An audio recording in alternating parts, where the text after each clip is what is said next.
Hello everybody, welcome back to another amazing episode of John's Talk Show. I am technically not supposed to be your host for today's episode. Instead, that was actually supposed to be the Durgos. Unfortunately, he decided to post a bunch of porn onto the channel. As a result, he is now currently in the corner. Anyways, we're going to go straight into the episode. So, this is episode number 21. Where Stop putting misinformation about me. Disgusting. How dare you?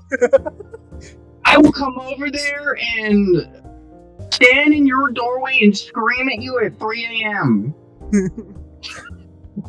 Anyway, we are currently 21 in the United States, so we can finally drink. So, today, our topics for today's evening is gaming experiences. I did not think of this before the episode, so do not go to me and tell me that I did, or else I'm going to tell you no. So get the fuck off my podcast. I was the one who came up with the topic for today. That's what John's trying to say. Go applaud him, everybody. He's amazing. Woo! Sounds like you're fapping, Jesus. Anyway, I'm not going to start because my experiences are bullshit and kind of small and short. So, anyway, who wants to start? I mean, I guess since I, kind of brought up the topic, I guess I also kind of have to start it too. Yeah, that's probably a good idea. It's only fair. Wow, that sounds so damn selfish and self-centered. I'm so sorry. But I'm the one who made up the topic. I need to go first. Jesus Christ. Because you said you had like a nice story you wanted to. Yes, I do indeed have a very funny story. So, okay. Rewind back to fucking 2012, 2013-ish. We got the Xbox 360. And we got Minecraft for it. We have the launch Xbox 360. The OG. If anyone remembers that beast of a console, God, it was big. And it was loud. And it was not very good. It wasn't good until like the S series or whatever the most recent one is. I forget what the most recent one is, or one of the more recent ones. Not the most recent one, because the most recent one is kind of the cheaped out version, but whatever. Anyway, so this was the first time I had ever played Minecraft. This was back in the days when everyone was talking about it, and I thought it was pronounced Mindcraft. Mindcraft. So, yeah, but we finally got it, right? And I was super excited to play it because I heard so much about it. And I was like, is it going to be like Diablo? What's it going to be like? Because I had never seen anything about Minecraft up until this point. So we start playing it, and we get into the tutorial world. I think it was TU11. I think that was a tutorial world we had because we didn't update the game until like 4 years later. So we had the OG version. Oh boy. And so we were playing and like we were learning how to play the game. And we were really dumb. Me and my little brother, we were playing it together. We were really dumb as kids. So we never read the instructions on how to play. We didn't read what the controls did. So when inevitably we hit a button on accident, we hit the joystick, which causes you to sneak. And so like I was the first to hit it on accident and not realize it. And so I was like, why the fuck am I walking so slow? And like, I was just like, yo, bro, look how slow I'm walking. What's happening? He's like, I don't know. Are you being attacked or something? And I'm like, no, I'm not not losing health or anything. And so I went about what I was doing, and I was like, okay, I guess it is what it is. But something I had noticed is that we had cut down about half of the trees inside of the little tutorial area that we were locked into. Because we had not completed the tutorial. We didn't know how to complete the tutorial properly at the time, so we're kind of stuck in that area. No. But, so I went about my business, but then it occurred to me,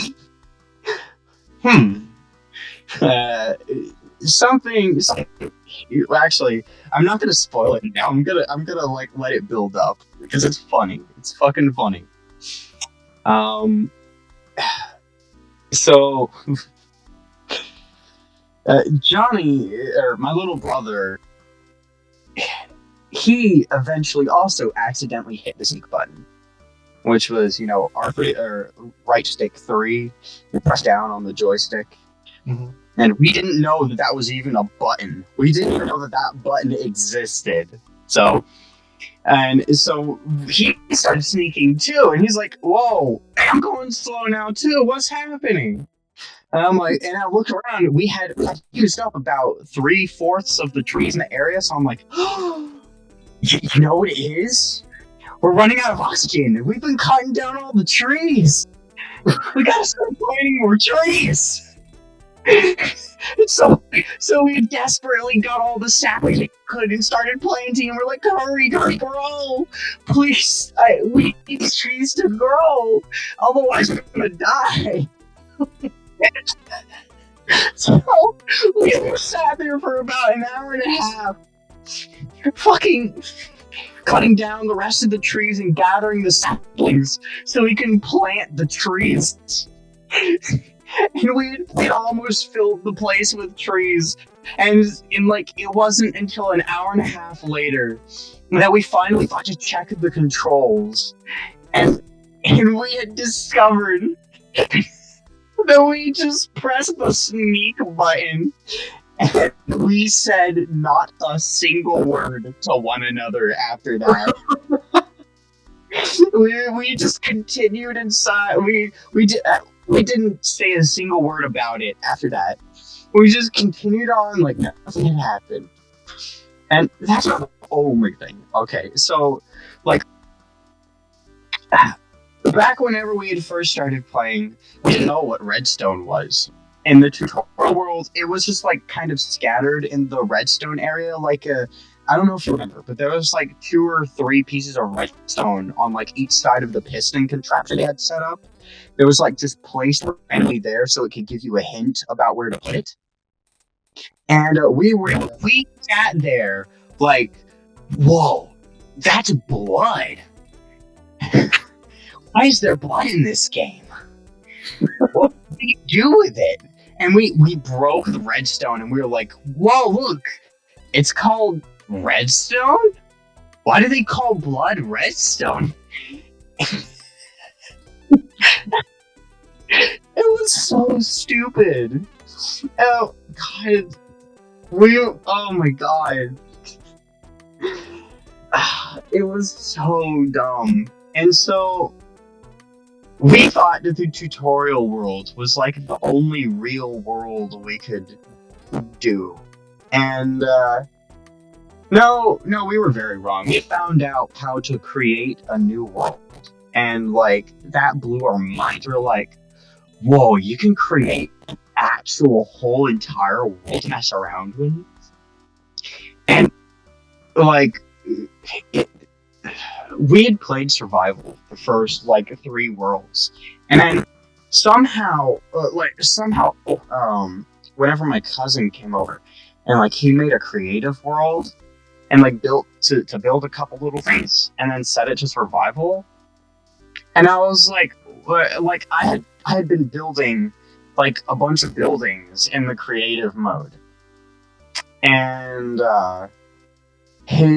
whenever he had set it back to survival, I was I realized that all of a sudden I'm in survival, and I didn't know what the fuck was happening because I didn't know you could switch between the modes. And I was like, wait, why did I just run out of blocks? I'm not supposed to run out of blocks. What just happened? I thought this world was a world where you could build anything and everything and have access to all the materials. And I pressed the inventory button, and it was just the regular inventory, it wasn't creative inventory. I'm like, oh, no, it deleted everything.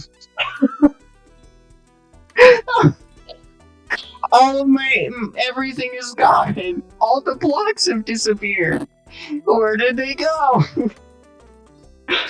Man, I've come a long, long ways. I now am a redstone engineer nowadays.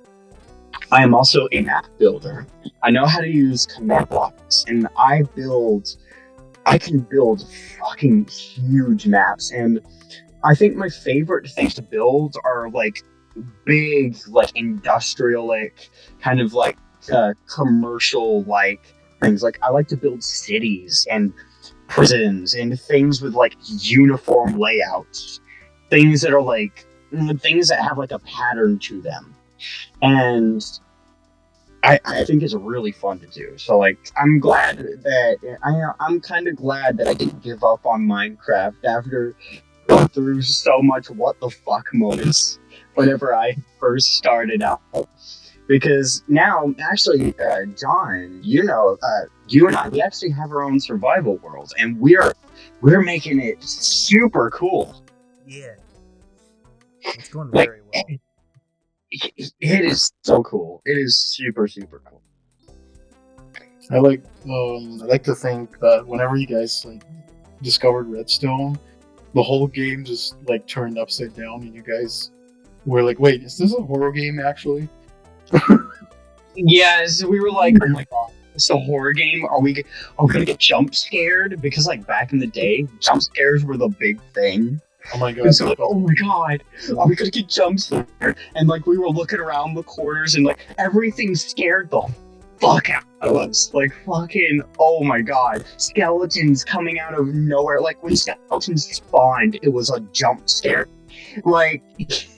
It was so funny. It's so funny looking back now. Like it was so scary to us back in the day. God, those were some good times. I wish I had that kind of innocence again. I wish I could feel like I'm discovering Minecraft all over again. Yeah. And like I kind of did that. Like I downloaded the tutorial world, TU World 11.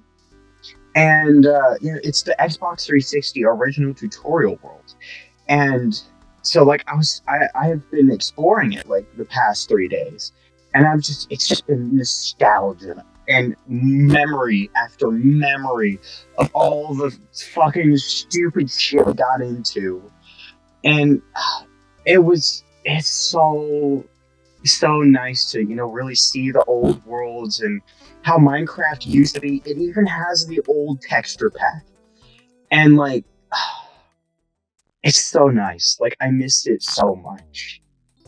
It's kind of weird how we can feel like nostalgia for things that aren't really that far gone, but I feel like it really is something unique to, or it could be something unique to our generation of like how fast things feel nostalgic to us. Because nostalgia, I always thought was like when you look back at something that happened like 20, 30 years ago. But everything that we haven't seen or done for like 5 years or like even less sometimes, you just get this super nostalgic feeling, which is alright. I enjoy that feeling a lot. Yeah, the feeling of nostalgia, like I used to think it was a long-going thing too, but no, it can happen. Like you could feel nostalgia for literally yesterday. Like it really depends. The world changes so fast nowadays that like things 4 years ago feel so old now. No, yeah, that's a good argument. Things do really feel like they sped up. Like our attention span seems to have gotten shorter, and things we're exposed to so much that I guess what things like 5 years ago do feel or could feel like back then was like 30 years ago, right? Yeah, and like it's not only that too. It's like it feels like everything back in the day was so much better than it is now. Like nostalgia is strong. It's very, very strong.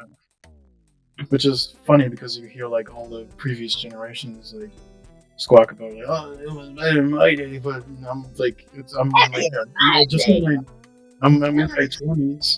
I'm in my like, I'm in my early 20s, and I feel like that way already. Like, is there something wrong with me, or? I think it's just I think the difference between us, our generation, and the older generation is that like older generations, they are really mean about it. Like they tend to be kind of mean about it. Like at least the people down here. Like it could vary elsewhere. It could really depend on where you live. But where I live, people here are really mean about it, and they're like, everything was better back in my day. I hate these new generations, and I can't catch up with the new times. But like the thing is, the newer generations are learning to adapt to a fast-changing world.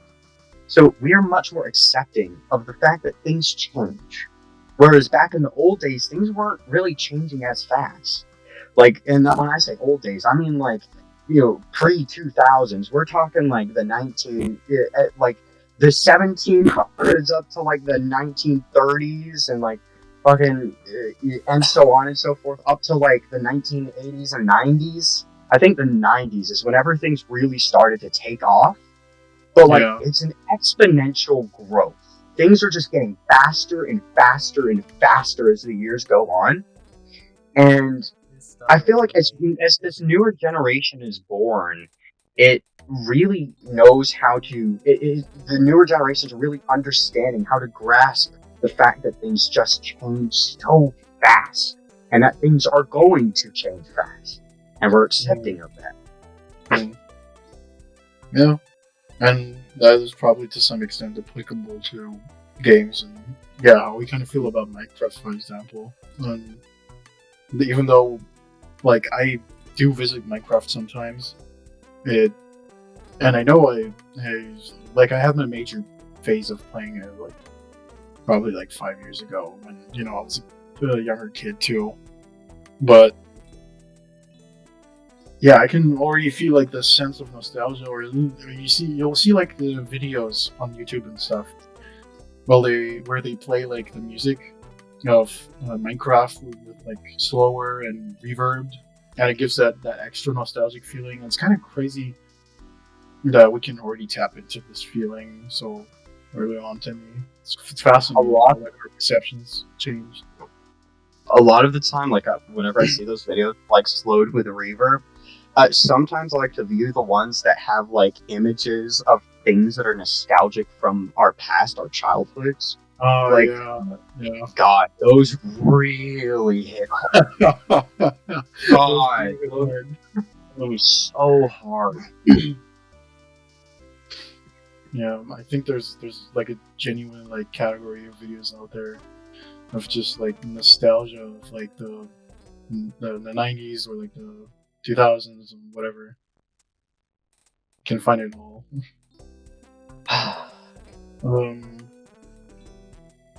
So we are on the topic of gaming experiences though, and another great game that was part of my childhood that got me into FPS a lot was Halo back in the day. Halo 3 was such a good game. Mm-hmm. And it was Halo 3 back then, and I remember just like playing the campaign and having fun and Forge with friends and just building really shitty maps and why they don't work. Forge, me and one of my cousins, we used to play on Forge all the time. Yeah. Oh, so fucking fun! It was amazing as a kid, like being given the control to basically make your own maps in these games that you love, and upload them and play them with others and all of that.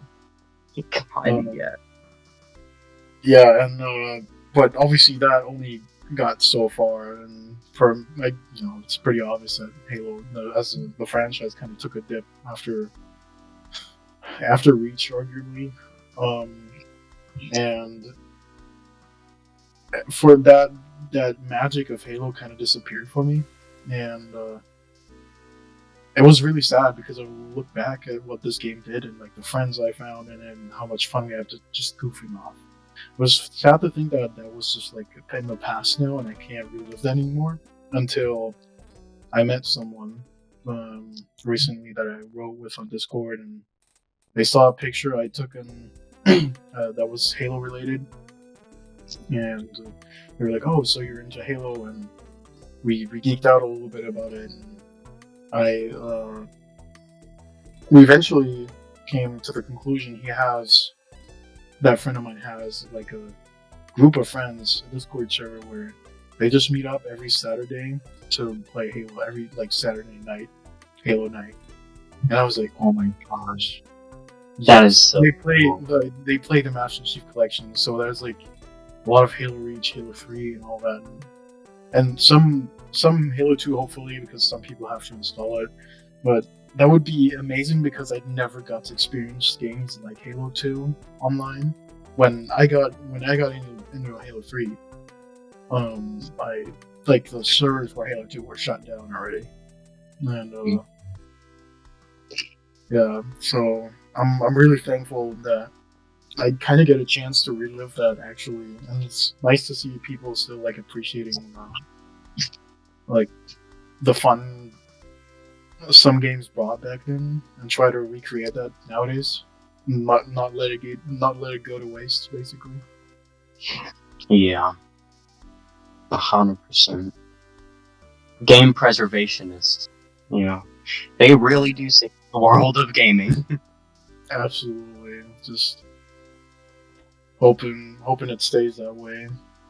There's even actually, I just watched a video on a mod called Halo Sunrise, Halo Sunrise or something, and it's actually just like something to keep the original Xbox 360 servers up on because the Halo 3 servers on 360 shut down.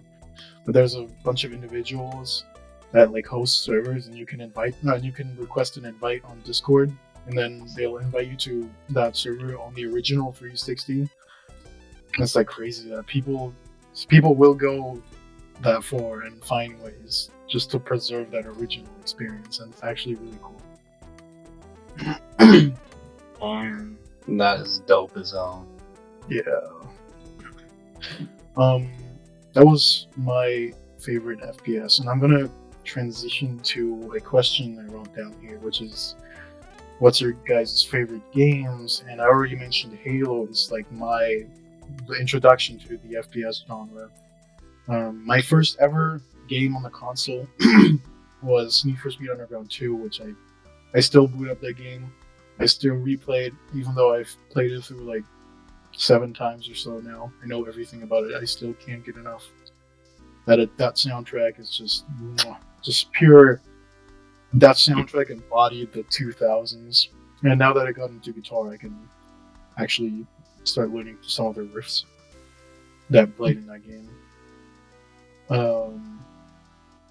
Yeah, John, so racing and FPS for me. John, I'm gonna let you go before me and say what yours is before me because you've not gotten a chance to talk yet, so I feel like you deserve a chance. Absolutely.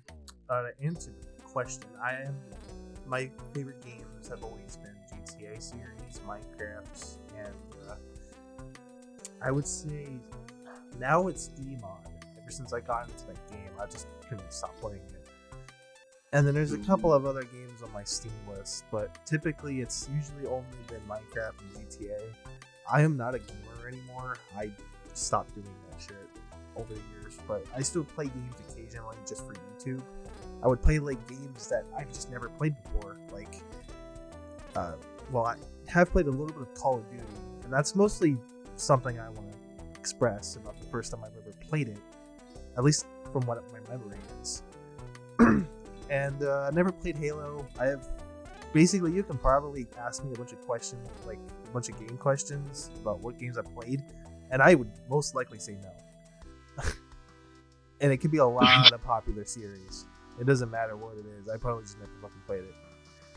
Though, I do have at least the ones on my Steam list are the ones that I played, and then I have a couple of Xbox ones as well. But there's a lot of popular games I just never played before.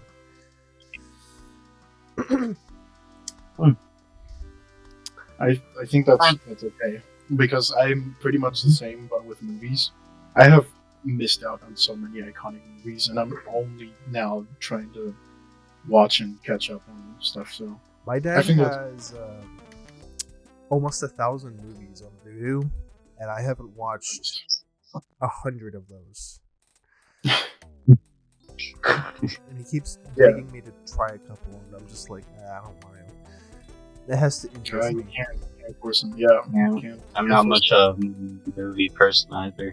I am typically only a Marvel series person, some kind of a Star Wars. I guess recently I've just kind of gotten old of it, like it's kind of gotten boring. But I still kind of like it. It's just, Talk about the How to Train Your Dragon series I've introduced you to. But, yeah, that's one thing I've kind of like. I was like, you know what? I should have watched this earlier. I would have probably really fucking loved it. Yeah. Hey, now you know of it. And I am very picky. That's what happened. Okay, so I have my part. So, like I said, I did play Call of Duty. Now, I don't play it as much anymore. I think on Steam I only have 2 games that I've actually only liked. Now, these games have been very much just like criticized by a lot of Call of Duty fans. But I'm typically just a terrible player. I just play because, I don't know, sometimes I'm just like in the mood to go shoot. Understandable. I think Gungo Burr. I think the 2 games that I have, Steam would fucking run. Thank you. I know the first one is Call of Duty Black Ops 3. That's one game that I kind of liked. And then there's the Infinite Warfare. And a lot of people said shit about Infinite Warfare, but I'm just like, you know, I don't give a shit. It's a good game. I like it, at least because I'm not a Call of Duty person, so I don't know. I like it myself, so whatever. Yeah. I got into Call of Duty. I think the Infinite Warfare was the game that I was like the first game I ever played. I played that on a very old console. I think it was someone else's console I used to live with. I just kind of played it on myself and just, had fun. Black Ops 3, I first got into when I used to live in Acacia Villa, which is like a very small town, like a small village with trailers. I think it's trailer homes. I don't remember what they're called. I don't fucking know. It was a trailer? Yeah, trailer park. There was this guy that was like nearby, kind of like lived nearby us, on the street next over, and we just kind of hanged out with all these like different kinds of people that I don't remember the names of, and they just had Black Ops 3 on there, and I was just like, you know what, I'll give a shot at it. I don't know this game at all, but I'll try it. I just kind of hanged out with those guys because I thought they were pretty chill and they were just pretty hilarious. I think I was like a teenager at the time. And that was also the same night that it actually got me into the chips and Fritos, the barbecue kind. And those, when I tried it with those guys, oh my god, did it change my everlasting taste on chips. Because I even to this day, I eat it over Doritos. Oh, that has to see something. If it beats Doritos, that's a statement right now. Yeah. That was like the night I was like, you know what? I want to have the rest of that shit. Sadly, sadly, they were gone before I could have it. I don't think it was like a big bag. I think it was like a small one that they just had. But Yeah, it was a pretty chill night, and that was like the day I was like, you know what, I'm gonna get Black Ops 3, and I did that very recently on Steam. Before that, I just played Infinite Warfare on Xbox. I don't think I actually had a disc or anything like that. But for the most part, it was just chill. I mostly watched them play it, and then after that, I just kind of watched them play the main game too. So that was a pretty interesting night. That sounds like a lot of fun, though. Yeah. And in regards to you saying, in regards to you liking COD Infinite Warfare and it being hated on so much, I think that's probably because it was kind of a big departure from what the other games were. Which doesn't mean that it has to be bad. Like, I know there's people that enjoy the game, and that's okay. It's called subjective opinions and preferences. People like what they like, and if it's a game that you don't like, then so be it. Yeah, subjective.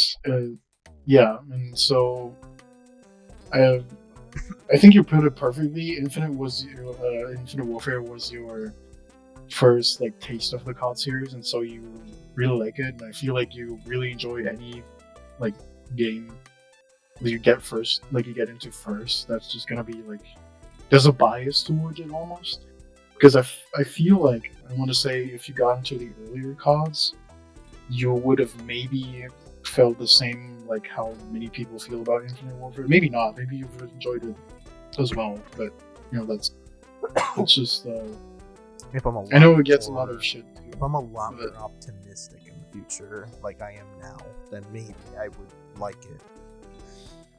Because I wasn't very optimistic. I was very picky. I was to the point where I was like, I don't want to try this shit. It looks new. Get it away from me. It sounded like that nerd kid. But very actually, this is disgusting, and I don't like anything new. So get it away from me. I like to play the old games. I play old games. I'm not mainstream. I'm not like other kids. Can you guys tell Dirk is a voice actor? He's had experience while I can do voices myself. I'm just haven't really messed with voices that much because just haven't had a reason to do it. Yeah. Dirk, it is, however, your turn if you'd like to. Oh. About what your favorite games are. So, God, my top favorite game that I just started playing. I've been playing this game for like 2 weeks now. Fucking Ratchet and Clank Rift Apart on the PlayStation 5 has been the best game I have ever played. Oh my God, I could go on forever about just every aspect of it. The story, the graphics, the visuals are amazing. The haptic feedback, the trigger feedback. Oh my God, it all blends together to make this absolutely incredible efficacy of a game. Oh my God, I absolutely love it. And the mechanics and the controls and it's so fucking good. No game has ever impressed me like that before. Like, I have never been hyped for a game as Rift Apart. And like, I only recently got into Ratchet and Clank. Like, my first foray into Ratchet and Clank was actually the really bad 20, it wasn't even 2018, it was fucking 2016, I believe. The remake on the PlayStation 4. Oh my God. It was like I kind of liked it, but also the controls were god awful. And like, if they were like, from what I can tell, they were more than likely nothing like the original controls. Like, as far as I could tell, like, compared to Rift Apart, the controls for the remake were so so bad and so much more different from what they were supposed to be. And it was also ungodly hard at some parts. The Dr. Nefarious fight at the end sucked cocks. I hated it. Like, it was awful. Whereas it's actually balanced in Rift Apart. Well, not Dr. Nefarious in Rift Apart. At the end, you actually fight Nefarious, Emperor Nefarious. And it's actually balanced in a way that is actually beatable without inducing rage. It's like, okay, yeah, I shouldn't have done X, Y, and Z. I should have done fucking A, B, and C instead. Like, it really is, it's actually really balanced and it's awesome. I actually just recently completed it on a Resistance Leader, which is the second hardest mode. And I'm actually planning on trying to do it in the hardest mode possible. So I have all the Omega weapons and everything. And so that is gonna be an experience. So holy shit. Oh boy, yeah, I wish you lots of luck with that. Hopefully your sanity won't go away from that. I mean, considering the second to hardest mode wasn't like that difficult, considering I actually had adequate weapons to use. Like, I had the Omega weapons, so they were actually adequate. So it was actually a fair fight. So hopefully it'll be like a fair fight, but just a touch more difficult on that harder mode. Where basically the aggressiveness, the AI and everything is turned up to max, so you actually have to think, and like, I'm not saying that you don't have to, think in the other modes, but like, it is going to be much more reflexive in the hardest mode. Like, I actually gave it a taste whenever I had only like a couple of the Omega weapons, and I was like, oh my god, this is awfully hard. I need to get all of the Omega weapons that I need, because this shit is going to suck ass if I don't have those weapons. Fair enough. And that is like my most recent absolute favorite game by far so far. And some of the other ones that I really like are, the Spyro trilogy. I actually got into the OG one, and I actually got into it via Spyro Reignited trilogy. Before that, all I knew about Spyro was actually fucking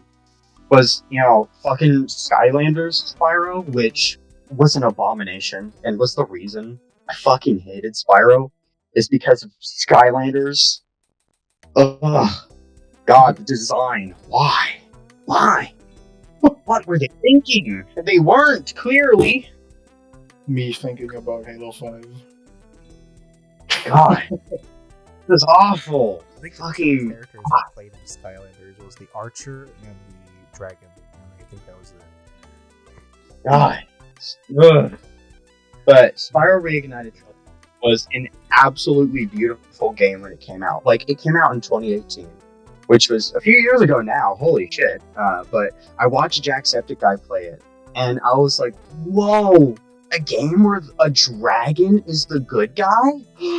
And is the main character? I'm like, yeah, I kind of fangirled over that, and I was like, okay, I need to get Reignited Trilogy. And it was like $45 when I got it, and I was not disappointed. Like, it is such a beautiful game. It is, like, for the time, it was like, those graphics were like comparable to Toy Story, the animated movie, and like, it was really good. I think it was like Toy Story 2 I was comparing it to. It was so good. And like, I really want a remake of like a PS5 remake of the PS4 Reignited trilogy. Like, one where that it uses the 4K and like fucking high frame rate high frame rate options. It uses legit active ray tracing. Uses, some of the advanced features of the controllers. I want a remake that uses all of that on PS5. That would be fucking awesome. Yeah, I'm pretty sure some people would probably agree on that.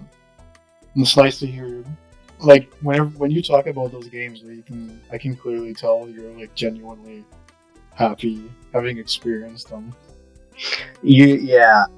Oh my god, those games have a place in my heart now, and I actually should get into the original Ratchet and Clank too. It only feels right to do so since I did the first Spyro.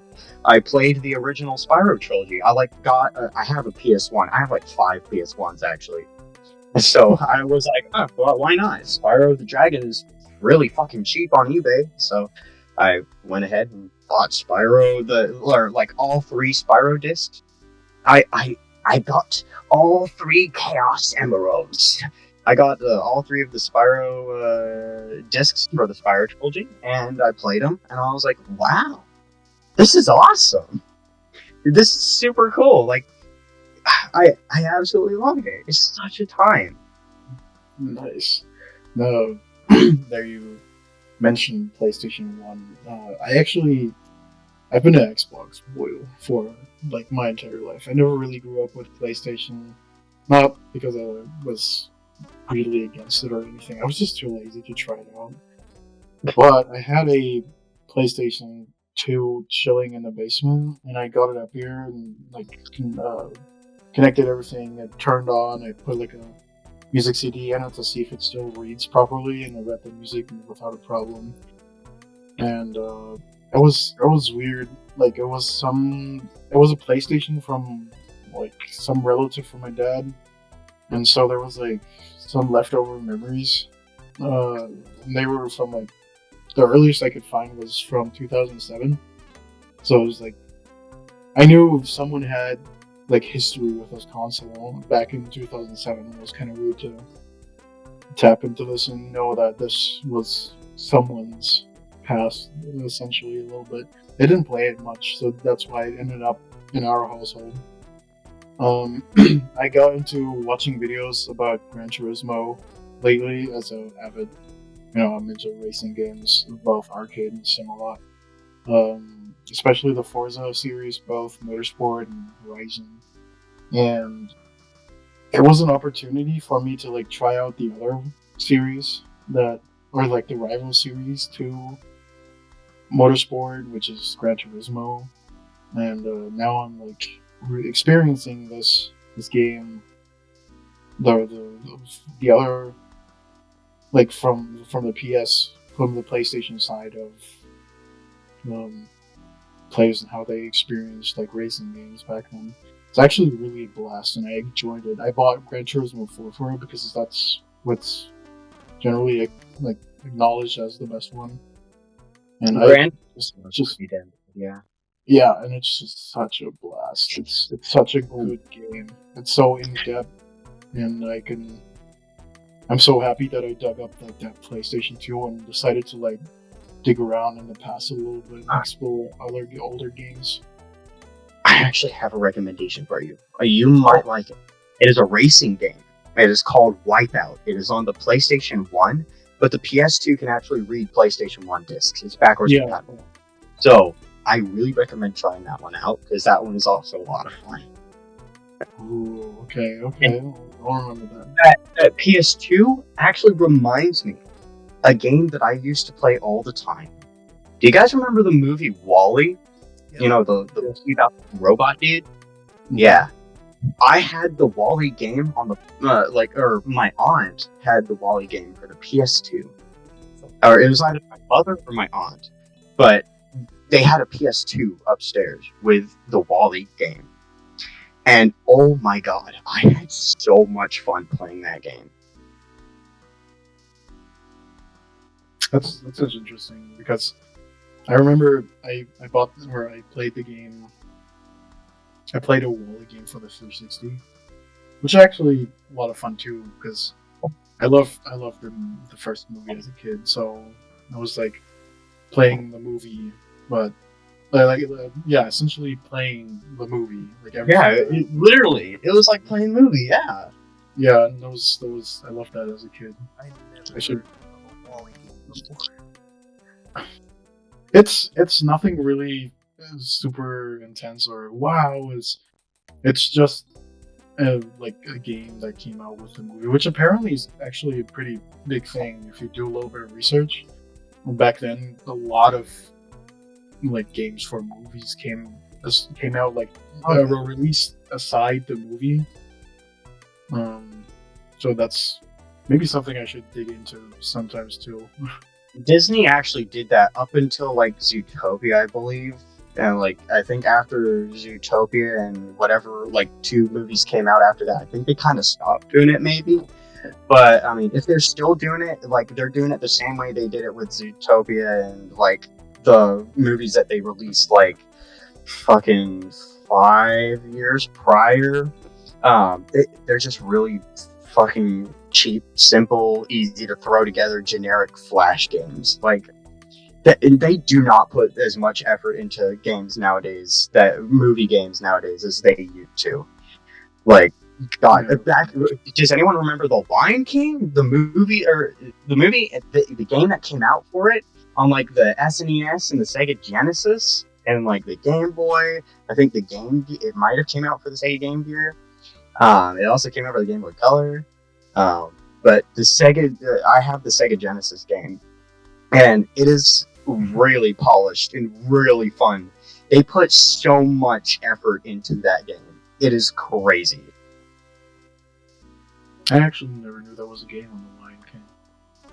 I kind of want to look that up later. Now you do. By the way, Yeah. if you do game for the Lion King, if you ever decide to do so, the Sega Mega Drive is really cheap nowadays. You can get one on eBay for like $40, or the Model 1 for $40. You can get a Model 2 for like 20. And B, if you're going to get the Lion King game, do not get the SNES one, because that one actually has issues in it that make it almost unplayable in some parts. And whereas the Genesis version does not have those issues. And the Genesis version also has much more pleasant music. The SNES one has music that was composed by a group of amateur composers, and it doesn't sound very good.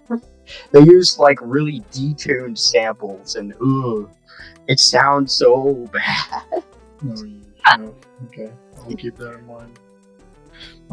I've been actually, in general, I've been like on a little bit of a journey recently on like digging into the past and like games on the past, because I bought my old 360 was like on the verge of breaking all the time, and I just decided to put it out of its misery and buy a used one for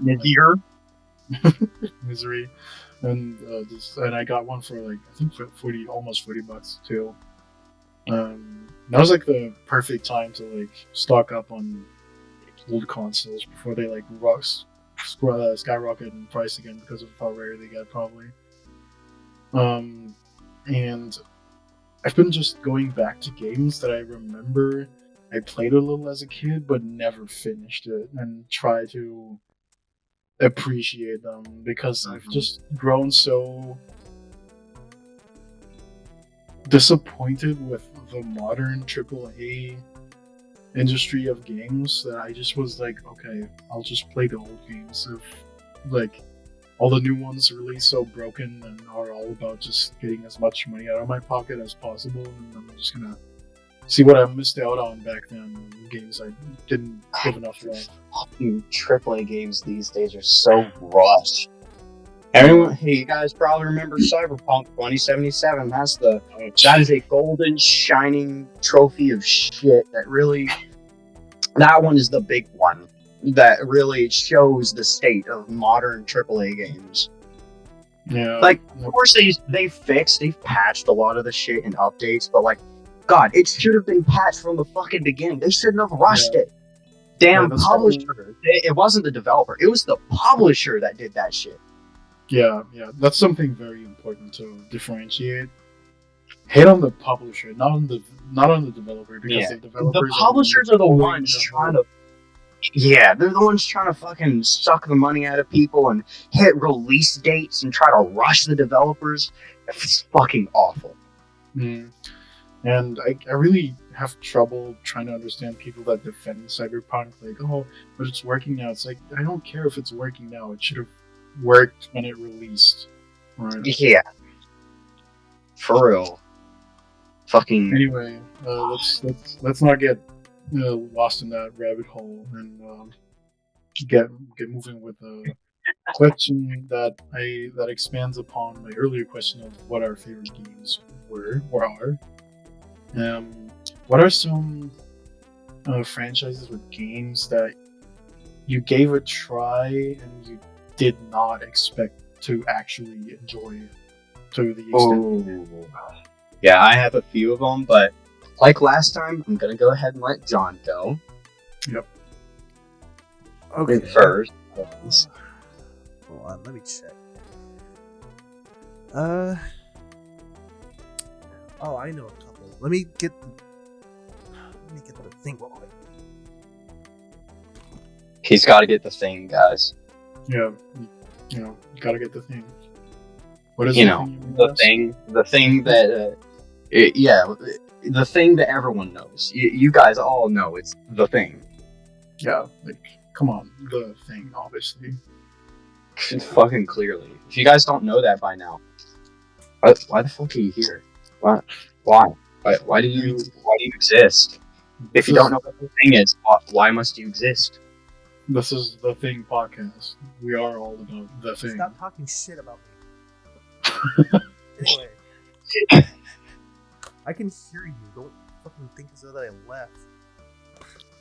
Anyway, I had to remember the names. I'm sorry. 3 games in specific. I tried out Dead Rising. That was a pretty interesting game. I think it was the Dead Rising 3.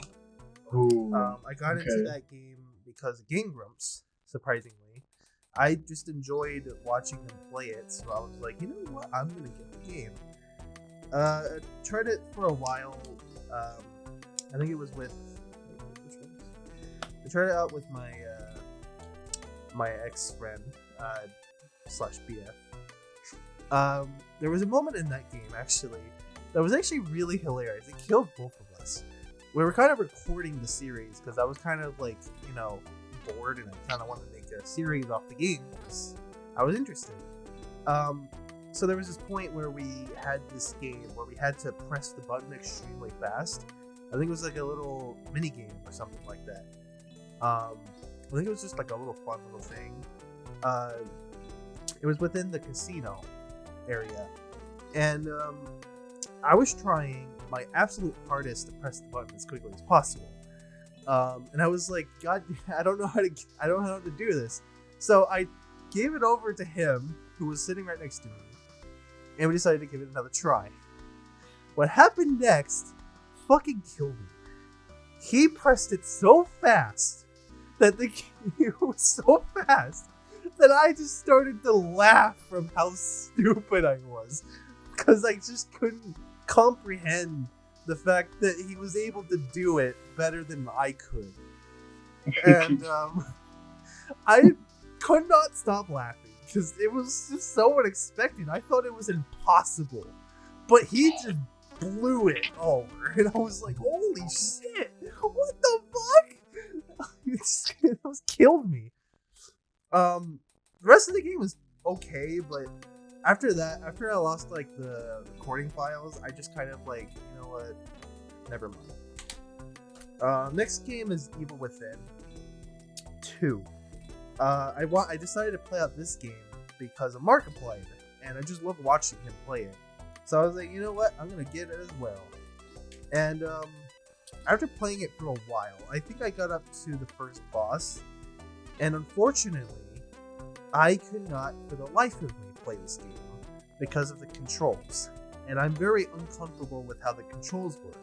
So after I think beating the first boss, I decided to just stop playing it, and I just never came back to the game. This game is gonna probably piss some people off, but No. this is the first time. Uh-oh. The Elder Scrolls V Skyrim.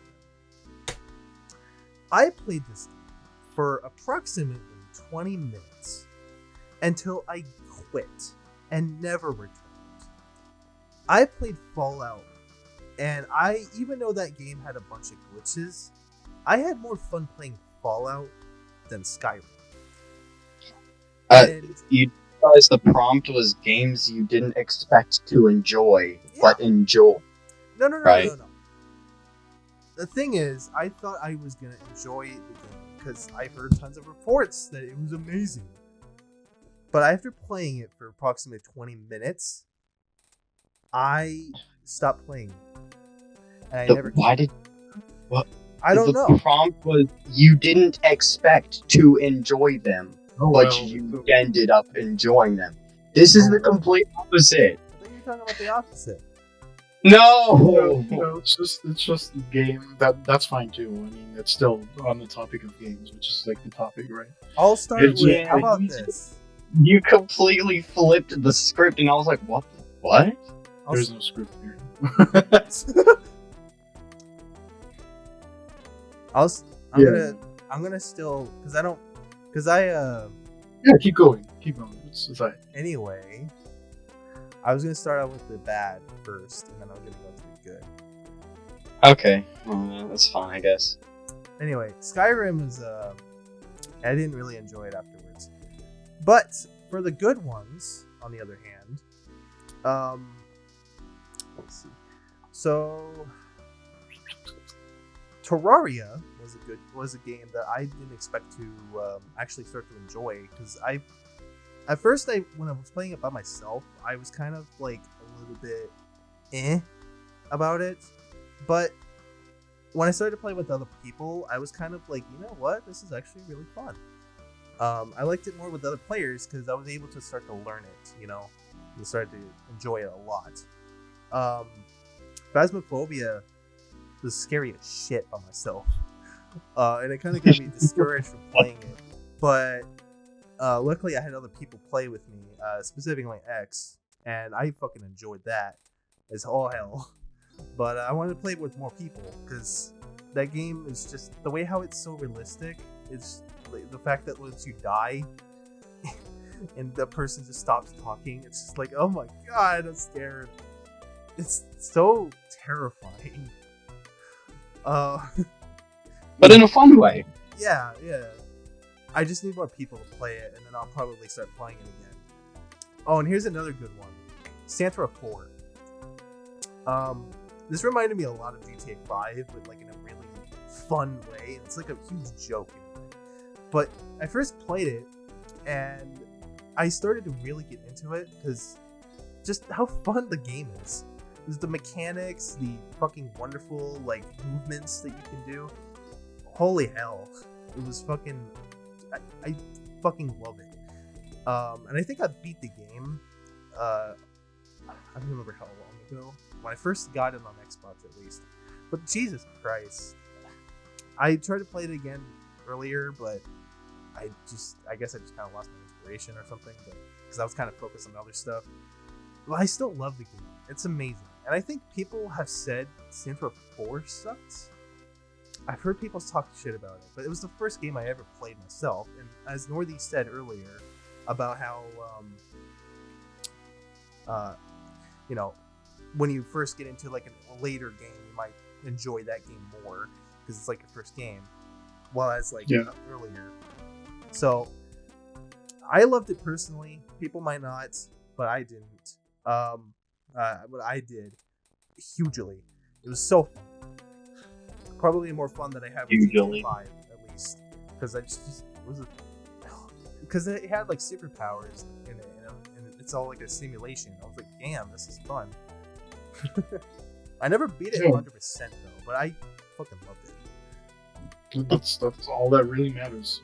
So if it's fun to you, then I'm not even and I try to say like, oh, but the old games are so much better. And it's like, if that's what was so much fun to you, then more power to you. And maybe what people should do instead is like bring the idea close of checking out the older games, but not just talking smack to the person that enjoys the game that was a bit of a black sheep for a series or whatever. Unfortunately, humans will be humans, though, and people are going to talk smack anyway because children have nothing better to do. And boomers and Reddit neckbeards have nothing better to do. A lot of times, it's usually just from how people grow up, is how they become the person that they are. Yep. A lot of times. And sometimes people are just born that way, but usually I like to blame it on how they were born, like how their life used to be. Mm-hmm. It is actually very influential, like the way, especially in your childhood. This was part of my school that I took in the classes. Excuse me. There was like your first 6 years as a kid are extremely important to your development later as an adult. So that's very true. We were talking, but we're on the topic of games, and before I let Dirk talk about his unexpected games that he enjoys, I want to throw something in there because he was talking about a quick time event in one of his games. Call of Duty Ghost. I was playing the campaign on like the veteran difficulty, which is like the hardest difficulty. Just trying to beat it, and I was at the very end. There's just like a cutscene going on, and then like 5 minutes of gameplay, and then you finish the game. So I was like literally about to finish the game, but what the game puts you through is like a cutscene of you and like your partner being tied up against like a chair, and the villain monologues for like 2.5 minutes. And there's this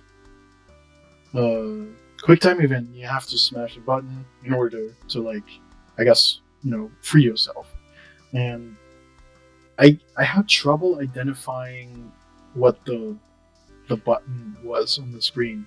I couldn't see it properly because I didn't have an HDMI cable back then, so the quality was not very good, and like I couldn't identify what button that is, and so I had to rewatch the entire fucking 2 minutes of him monologuing and try out spamming some button.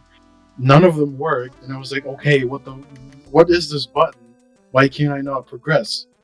I looked it up on the internet. I sat there for an hour and a half, almost 2, rewatching this exact fucking cutscene of this villain monologuing to me, only to figure out that I wasn't spamming the button fast enough.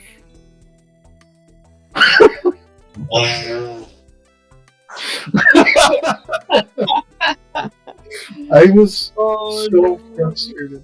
I was like, there's no more buttons on my controller. And eventually I figured out what the button is. And I was like, okay, I just sat there like focusing on going as fast as possible. And it worked. And I was like, oh my god, the reason I couldn't progress was because I didn't talk too fast.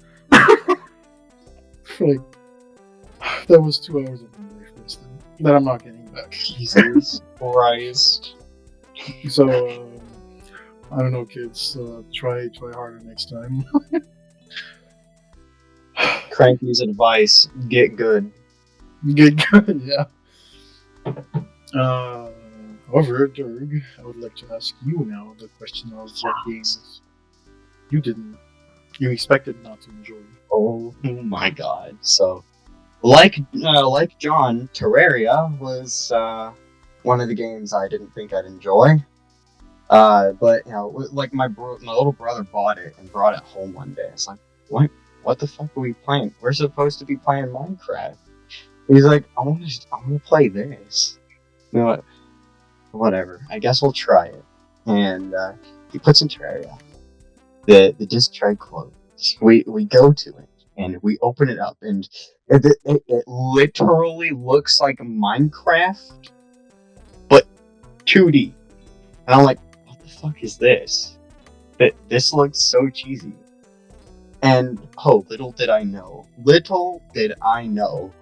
that I would become obsessed with this game to the point where my little brother and I, like, we used to always play around outside together, and like we would pretend to act out, games and stuff like that. And like I had picked up a stick, and it looked like a weapon in the game called the Vile Thorn. And I was like, I have found it. I found the Vile Thorn. I am the most powerful being upon this planet. I was obsessed with Terraria. And like, we would literally, whenever we went hiking up into the bluffs, because this was back when we lived in Colorado, we lived right across the street from some bluffs that we would be able to hike up. And they were huge. They went up about like 500 feet or so. They were fucking huge. I think 500 feet's an exaggeration. It's probably like 300 or something. But whatever. Anyway, when we would go up there, we would always look for quote unquote blink root, which is actually it's a plant in the game. It's not a real plant. We also would look for day bloom, and we would look for moon glow and other potion making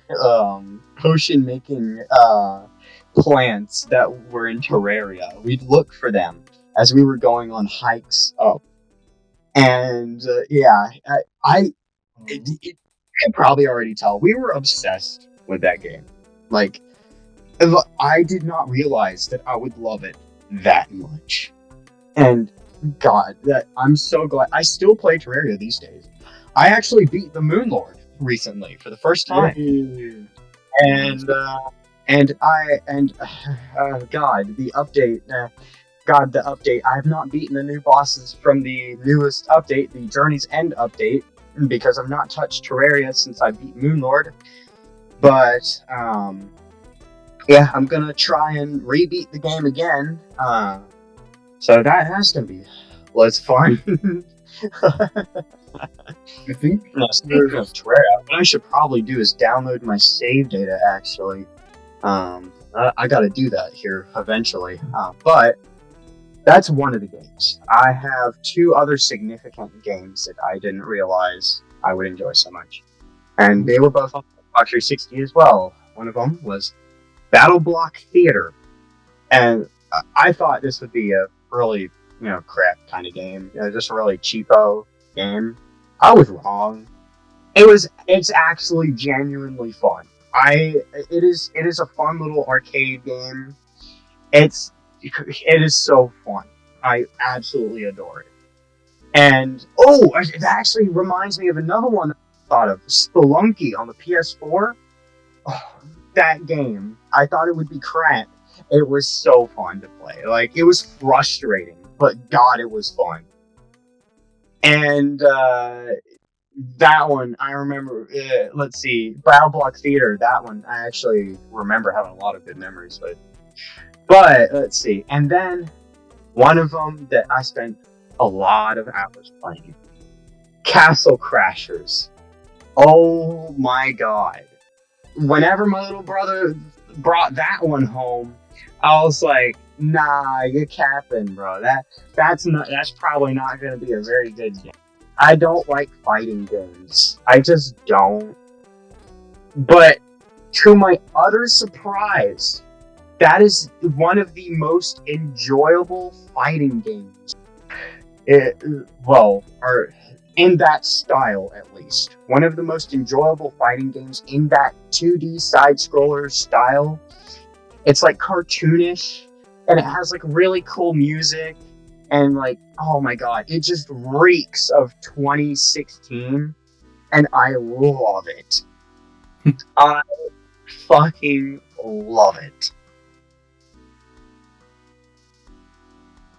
What do you mean when you say it reeks of 2016? Like, what do you Reeks of 2016? Reeks of 2016 indie game is what I mean. Like, reeks of 2016 quality games that were like, they were like indie games. They were really good indie games. And like 2016, and don't get me wrong, there are really good indie games nowadays too. But like, they hit different in 2016. Games just hit different. Like pre 2018, they just hit so much different. Fair enough. Meta, you were talking about indie games, and this just came to my mind literally. Back then, there was this like Minecraft clone on 360 called Castle Miner Z, and it was literally just Minecraft with guns. That's literally it, and it was fucking hilarious. Because as a kid, that was like all I wanted, right? It was like I want Minecraft but with guns. This was it. There was fucking zombies and skeletons walking around, and there was bosses in the game that were actually dragons flying around, and you'd have to build better weapons with like getting better ores and stuff, and with the help of your friends, like shoot down the dragons and move on to the next region. And just there was actually like 2 or 3 of those games back then that were like Minecraft clones but with guns, and like 2 of them looked really fun, and I think that one you're talking about is one of them. yeah. Oh, and speaking of Minecraft clones, does anyone remember voxel.js? No, just me. I read about it in the Minecraft guidebook. I think it was like the unofficial guide to Minecraft, and like it was a book from way back then that taught you how to play Minecraft properly, and like it was actually a pretty decent Minecraft how-to book for the time, and it had a bunch of honorable mentions to like Minecraft clones that were actually pretty decent. And one of the screenshots of one of the games was super cool looking. I think it was something about Ace or something. It had like Ace in the name, I believe. But that was one of the Minecraft shooter clones. And it looks super fun. It looks like a good time. Yeah. So that is one of the games that, well, I probably did not expect to enjoy, but the biggest, like the game that surprised me the most was XCOM and like the XCOM series, XCOM 1 and XCOM 2, because I did not expect like to be into strategy and tactic at all. And this game is all about taking your sweet ass time, and so it's very time consuming, but it gets super intense, and that's also something that threw me off at first. I don't think I like games that are like too challenging, or at least I thought I didn't like games that are like where it throws you in like it gives you unfair challenges almost, although I don't know if it's unfair or not, but it's just very challenging in a good way. And so like well balanced. That's what I'm hoping it is, yeah. Because if it's unfair, then it's not fun, like Halo 2 and on Legendary. But my friends started playing it, and I was like, "What is this XCOM? And why do they play it so much?"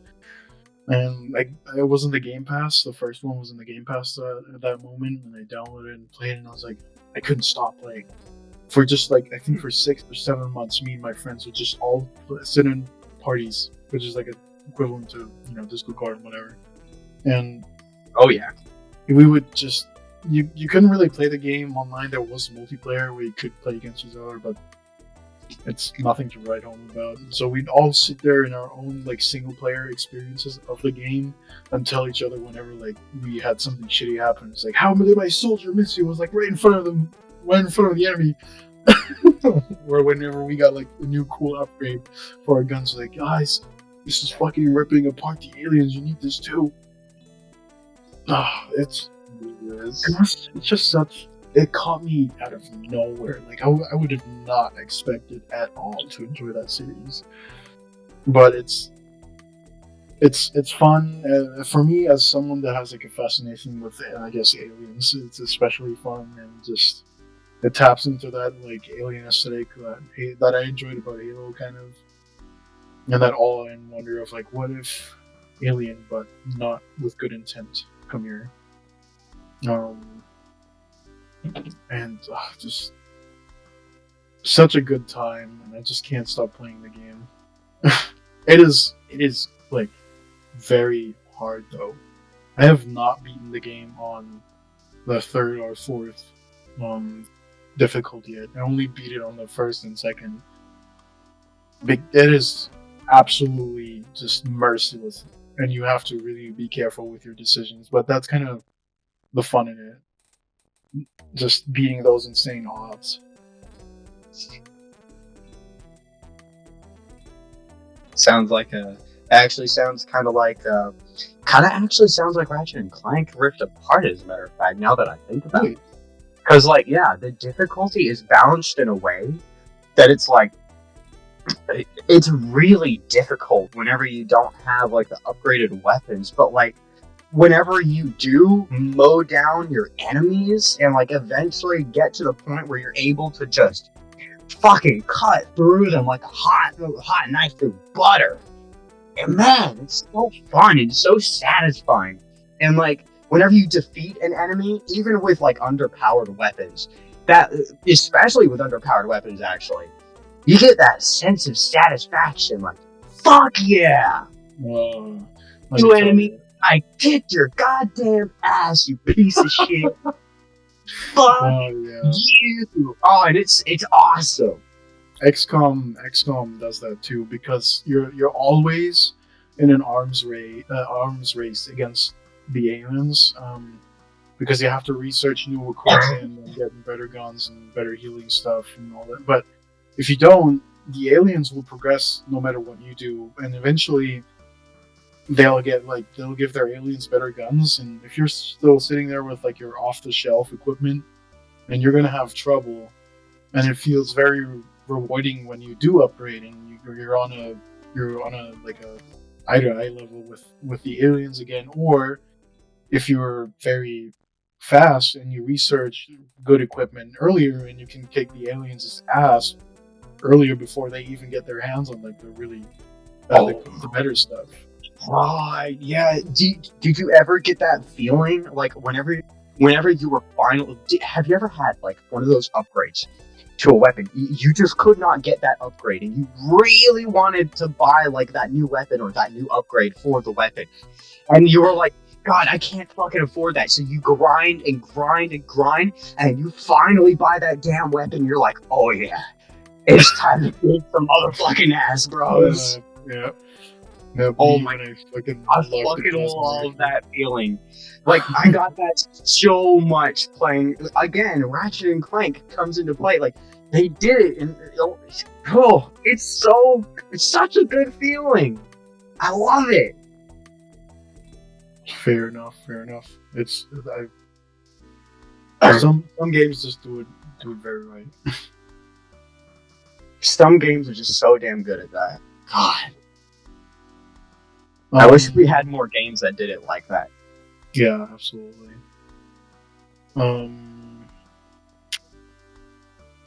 If you guys don't mind, I have 2 questions left here. Sure. What was the longest you stayed up for playing a game? Let's start with John again. Yep. 24 hours. Ooh. Do you remember what game? Minecraft. Classic. Wait a minute, was that the Minecraft session with me that we were like playing Minecraft together? No. Or was that with someone else? It was with an old friend. All the way back. Oh yeah, now that I think about it, yeah, me and you haven't exactly played for longer than 20 or longer than like 13 or 14 hours in one sitting. Actually, yeah. So. Yeah. I think it was only 8 hours, like less than 8 hours, maybe.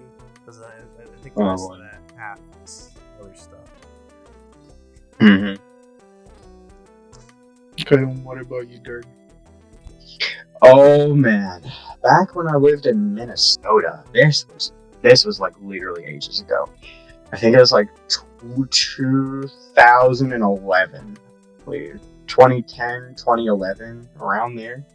I was living in Minnesota, and I had this friend. God, I miss him so much, and I wish I could get back in contact with him. But we loved Lego Indiana Jones. Do you guys remember that game?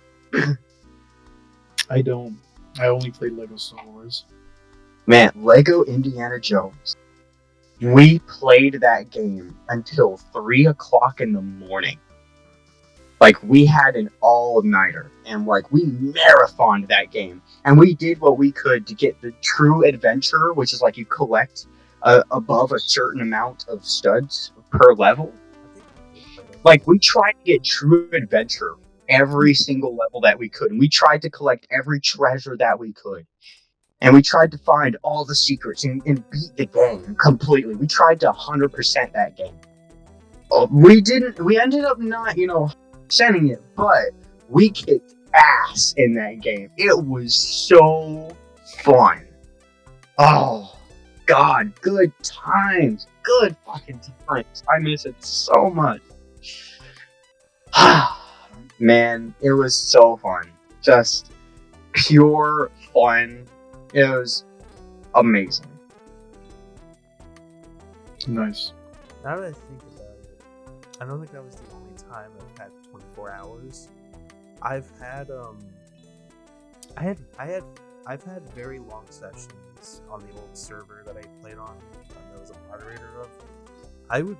Since I was like, it was during the time of the pandemic, and since I was home and I could do school online, as soon as I wake up, to the time I have to go to bed, or sometimes even staying up longer than I have to go to bed, I would just be on the game. Sometimes AFKing, sometimes building, sometimes doing stuff. While on the side, I would just basically do my schoolwork, and I'd just stay up for hours and hours because I just couldn't get enough of the server. Because it was just such a peaceful server, and I just couldn't get enough of it. I think that's the furthest, longest I've ever stayed up for was only 24 hours. At least 24 hours. I don't think I've ever stayed up longer than 2 days. Because I'm just not that crazy of a person. Yeah, I don't think I ever did either. My longest experience probably was when it might have been called Infinite Warfare, actually, because it was kind of sci-fi and like the beta just released, and I was playing it with a friend, and we started like noonish, and we had good fun. But we got our asses handed in that game. Everyone was so much more better than us until it hit like 10 p.m. And I assume all the squeakers had to go to bed. And like we got decent at it, and we were actually like making our way up the leaderboard until like, I kid you not, exactly like 6 in the morning, when like all of the squeakers woke up again and we started getting our ass handed again. And I was like, okay, this is not fun anymore. I'm going to bed. Yeah, I don't think I pull all-nighters as much anymore, but that definitely was fun. However, I was just thinking maybe we should include the listener a little bit. If you guys feel like you have like fun little stories, or just want to like tell us what games you grew up with and what you enjoyed and what you did not expect to enjoy, just drop in the comments. Let us know what made your guys' childhood. Yeah, we'd love to hear your guys' stories. Yeah. How long are we recording for? A long time. An hour and 23 minutes? Yeah, so about good, right? So, do your last question. Oh, the last question was just like like those soundtracks, like what soundtracks and games you enjoyed. You want to go first, John? Pretty much. Think about it. Mostly just the music in GTA. Stuff doesn't really have a lot of soundtracks from like other artists. But when it comes to Minecraft, I've enjoyed the disc on there, like all the custom, all the random discs in that game. Oh yeah. Those are my favorite. I didn't really enjoy the Minecraft classic music all that much. It kind of got it wasn't really that for me. Oh. Yeah, that's disappointing. I love the Minecraft, like regular Minecraft music, both Yeah. creative and survival mode. Like, and even Lena Ray, or not? Yeah, I think it's Lena Ray. I think that's her name. The new artist for Minecraft, since the rest in peace C418. Well, he's not dead, but like he left the It's not team. working. Yeah. Microsoft screwed him over. So, but even new artist music, like I think it actually fits quite well and really accentuates the maturing of a game that I grew up with, and I kind of feel like it grew with me. I really like that perspective because I've been having trouble about how I feel about the new music, but I really enjoy that take. I Maybe feel I like can it's like two dancers, and like one of them is the OG classic music from C418, and the other dancer is Lena Rain. And I feel like together, I feel like they complement each other, and they give a contrast to the music. So you don't just have nostalgic music; you also have the ambient music as well, the newer ambient music that gives more like an adventurous feeling to the game, or a mysterious or scary feeling, depending on where you are. Because they have ocean music now, and they have new nether music now, and like those are really good. Ooh, okay. I'll have to check that out actually. And that's anything else from you before I go? no, go on. If there was like some other game you want to talk about, then... Yeah, I actually wanted to mention, this is going to be an old school game, like real old school. I'm talking Sega 32X old school. So, yeah, real old.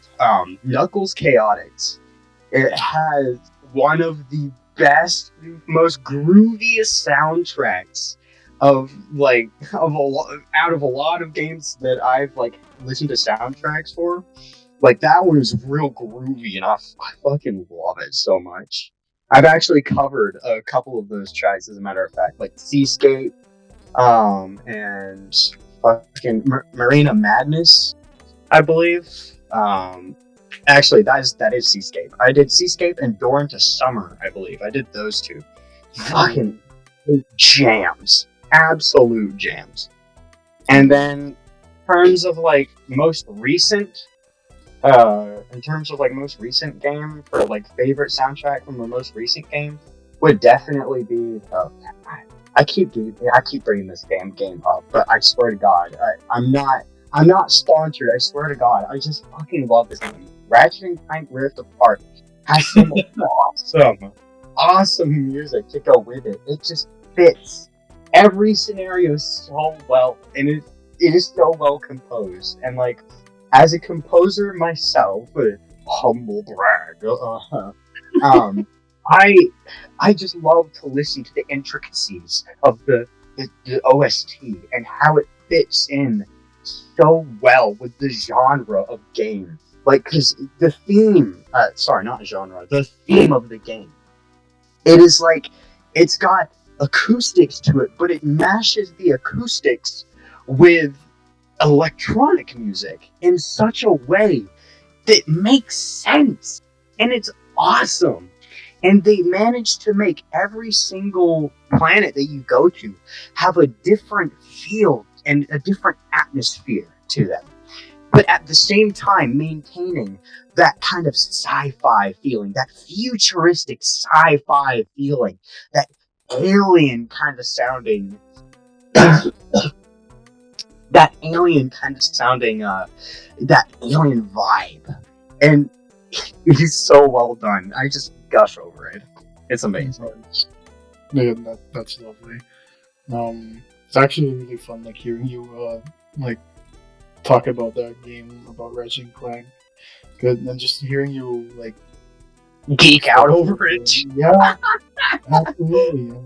And you know, whatever some could say, it's like there's not just some could say. There's probably a bit of a bias towards it, but I don't really care. It's just awesome to hear people like so thoroughly enjoy such a game and such depth.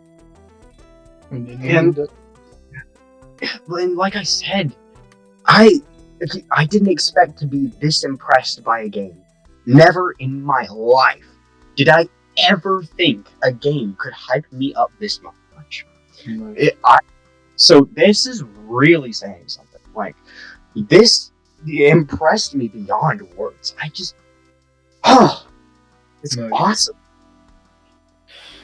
Oh, that's perfect. And I'm gonna bring up some classics here when it comes to music that I associate with games. A lot that I really enjoy. Number one, the Halo soundtrack. Marty O'Donnell and Michael Salvatore, the guitarist. Yes.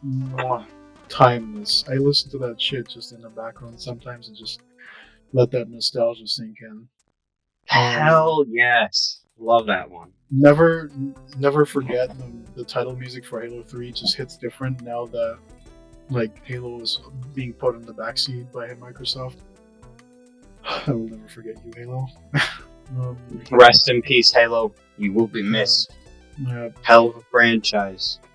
hell of a franchise, and that soundtrack is just gorgeous. You can tell Marty O'Donnell was just a genius writing the music. Like you just know what game the song is. No one, like most people haven't played Halo, but they can tell you like that song is from Halo, and that means something. I feel like back in the day, like the music for video games was just so different, and like it was just so much more unique in a sense. Like, not to say that, you know, modern games don't have unique soundtracks, but like back in the day, they were really something different. Like Spyro the Dragon with Stuart Copeland as the composer. He's the drummer in the band The Police. He composed the music for the Spyro trilogy, and he did an amazing job.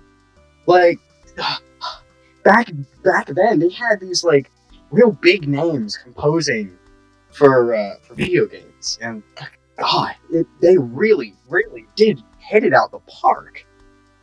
Yeah, I feel like that might be like part of like back then when people had to deliver like finished games, then you better have like a soundtrack that slaps probably. But even today, I think there's games that nail music, especially when like there's a focus on music, like the honorable mentions that I want to mention here.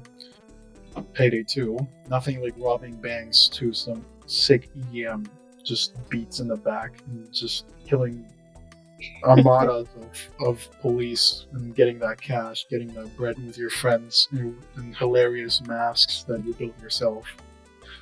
And Killing Floor 2 in one with just something about like shooting up zombies, waves of zombies and demons and whatever, to like bands like Living Sacrifice, Fit for King, and Impending Doom. That just you can't say you can't mention, you know, zombies and demons without, or well, demons at least, without mentioning Doom. Yeah, man, my man Mick Gordon out here with a 9-string changing the game. Real God, the soundtrack for Doom, woo! especially the. I think didn't they? They did, didn't they? What did they do? What didn't they remaster the soundtrack for Doom in the most recent in the Doom re-release? Possibly, but there was some controversy to that soundtrack. Because I remember, like, I haven't played the remastered Doom yet, but I've heard that like somebody had remastered the Doom music in tribute to that, and like it was really good. I don't remember. It might not have been Doom. It might have been another game, but like because Doom, what is it? Doom Eternal? Is that the name of the recent one? That's the recent one. That one. That was released, what was it, 2 years ago at this point? And sadly, that soundtrack released with a lot of controversy. And Mick Gordon seemingly that. Well, I don't know. I can't take position or whatever. That it's really a messy situation. Mick Gordon basically felt like Bethesda just kind of fucked him over. That's a whole topic on its own. But God. yeah, just there's a lot of bangers out there, and just because of Doom, I think I started opening up to more heavy music, and I realized how in modern metal there's just this whole scene of people utilizing that low detuned guitar sound that you hear in the Doom soundtrack, and it's amazing because you have an entire row of bands that just sound like Doom. I am, however, just like, this is not part of the topic. I'm sorry, I'm geeking about It's all metal. good. And this episode has been recording and going on for a bit now. I think it's about time that we probably wrap it up. Yeah, I believe so. Right about that. It's an hour and 35 minutes. Yeah, that sounds about right. Yeah. I still got more stories, by the way. Oh, But I'm gonna save those for possibly number 2, but whatever. ooh, a sequel. Oh yeah, that's a good idea. Like, make a follow-up episode, because it is kind of a big topic, isn't it? Yeah, it is. Like, video game. The topic of video games is actually quite broad. You could, have a lot of, sub-subjects and subtopics for that specific topic. And we will try and let John have more of the episode for himself. Yeah. I feel so bad for like how little spotlight, honestly. Poor John. He'll have the spotlight in probably the next episode if we decide to go. I was actually doing it on purpose, but okay. Oh. So anyway, yeah, you're right. The episode's getting a little bit too long. I think this is great for today's episode. It's really great. A lot of amazing conversations about various different kinds of games and experiences, and whatnot.